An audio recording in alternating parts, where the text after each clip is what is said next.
அனைத்து இஸ்லாமிய சகோதர சகோதரிகளுக்கும் எனது இனிய ரமலான் நல்வாழ்த்துக்கள். இது நிக்கிஸ் கிச்சன் சார்பாகவும் என்னோட குடும்பத்தில் இருக்கிற எல்லாத்தோட சார்பாகவும் என்னுடைய ரம்ஜான் நல்வாழ்த்துக்களை உங்கள் எல்லாத்துக்கும் தெரிவிச்சுக்கிறேன். இன்றைக்கி ரம்ஜான் ஸ்பெஷல் ரெசிபி ஒன்று உங்கள் எல்லாருக்கும் செஞ்சு காமிக்க போகிறேன். ஷீர் குர்மா. இது ஒரு சூப்பரான டெசர்ட். இதில் பார்த்திங்கன்னா நம்ம நார்மலாக சொல்கிறது சேமியா பாயசம்னு சொல்லுவோம். ஆனால் அதில் நம்ம டேட்ஸ் ஆட் பண்ண மாட்டோம். ஆனால் இந்த ஷீர் குர்மாவில் டேட்ஸ் ஒரு ஹைலைட்டான ஒரு இன்க்ரீடியண்ட். ரொம்ப டேஸ்ட்டாக இருக்கும், ரொம்ப ஹெல்த்தியானதும் கூட. வாங்க இதை எப்படி பண்ணலாம் அப்படின்னு பார்க்கலாம். ஷீர் குர்மா பண்ணுறதுக்கு ஃபஸ்ட்டு இந்த மாதிரி ஒரு பேனில் 1 டேபிள் ஸ்பூன் நெய் சேர்த்துக்கலாம்.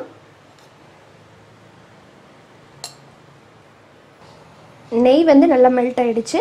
இதில் பாதாம், சின்ன சின்னதாக கட் பண்ண பாதாம், பொடி பொடியாக நறுக்கின முந்திரி, அப்புறமா அதே அளவுக்கு பிஸ்தா, கூடவே திராட்சை, அப்புறமா ரொம்ப முக்கியமான இன்க்ரீடியன்ட் பார்த்திங்கன்னா இந்த குருமாவுக்கு டேட்ஸ். நல்லா பழுத்ததாக இருந்து போட்டிங்கன்னா ரொம்ப டேஸ்ட்டாக இருக்கும். சேர்த்துட்டு இதை நல்லா இது கோல்டன் ப்ரௌன் ஆகிறது வரைக்கும் நல்லா இதை இந்த நெய்யில் வறுத்திக்கலாம்.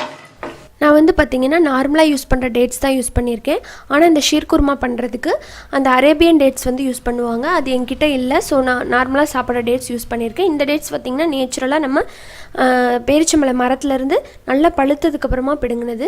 இது வாங்கி கிட்டத்தட்ட 6 மாதத்துக்கு மேலே ஆச்சு. ஆனால் அப்படியே இருக்குது, சூப்பராக இருக்குது. ஸோ உங்களுக்கும் அந்த மாதிரி நேச்சுரலாக கிடச்சா வாங்கி சாப்பிடுங்க, உடம்புக்கு ரொம்ப நல்லது. இதை பார்த்திங்கன்னா எல்லா நட்ஸுமே நான் கட் பண்ணி போட்டிருக்கேன். இதை ஒரு ஓவர் நைட் சோக் பண்ணிவிட்டு அதுக்கப்புறமா சின்ன சின்னதாக கட் பண்ணி நீங்கள் நெய்யில் இந்த மாதிரி வறுத்து எடுத்தீங்க அப்படின்னா பாயசம் பண்ணும்போது உங்களுக்கு நல்லா சாஃப்டாக இருக்கும் நட்ஸு சாப்பிட்றதுக்கு. பாருங்கள், இது நெய்யில் நல்லா வறுபட்டுருச்சு. இப்போ வேறு பிளேட்டுக்கு இதை மாற்றிக்கலாம். இப்போ அதே பேனில் அகைன் ஒரு 2 டேபிள் ஸ்பூன் அளவுக்கு நெய் சேர்த்துக்கலாம். நெய் லைட்டாக மெல்ட் ஆகட்டும். இதில் பார்த்திங்கன்னா சேமியா சேர்த்துக்கிறேன். நீங்கள் ரோஸ்ட் பண்ண சேமியா போட்டிங்க அப்படின்னா ஒரு 2 நிமிஷம் மட்டும் வறுத்தா போதும். நான் ரோஸ்ட் பண்ணாத போகிறதுனால இது நல்லா ப்ரௌனிஷ் ஆகிற வரைக்கும் நல்லா இதை வறுத்துக்க போகிறேன். பாருங்கள், சேமியாவும் நல்லா வறுபட்டு கோல்டன் ப்ரௌன் ஆகிடுச்சு. இப்போ இதை நம்ம ஆஃப் பண்ணிடலாம்.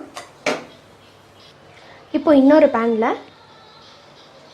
நல்லா காய்ச்சி ஆற வச்ச 1/2 லிட்டர் பால் சேர்க்குறேன். நீங்கள் கடையில் வாங்குற மாதிரி இருந்தால் ஃபுல் ஃபேட் மில்க் வாங்கிக்கோங்க, ரொம்ப க்ரீமியாக கிடைக்கும். இதை நல்லா கிளறி விட்டுட்டே இருங்க, கொஞ்சம் வற்றணும், அப்போ தான் நல்லாயிருக்கும்.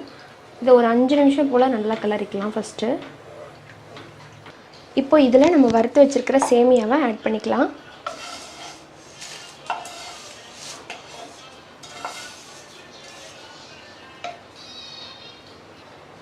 இப்போ இந்த ஸ்டேஜில் நம்ம ஃப்ரை பண்ணி வச்சுருக்கிற நட்ஸ் எல்லாத்தையுமே உள்ளே சேர்த்துடலாம்.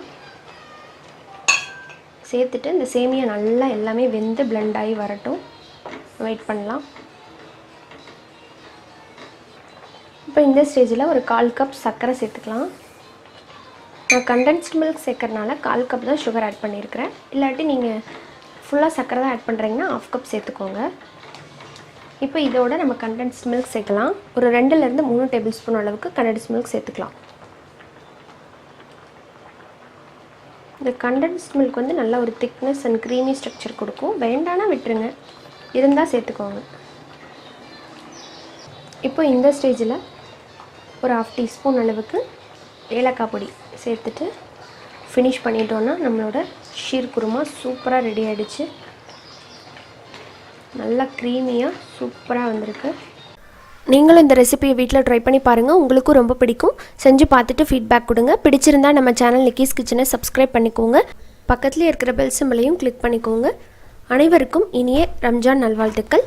மீண்டும் சந்திக்கலாம். நன்றி, வணக்கம்.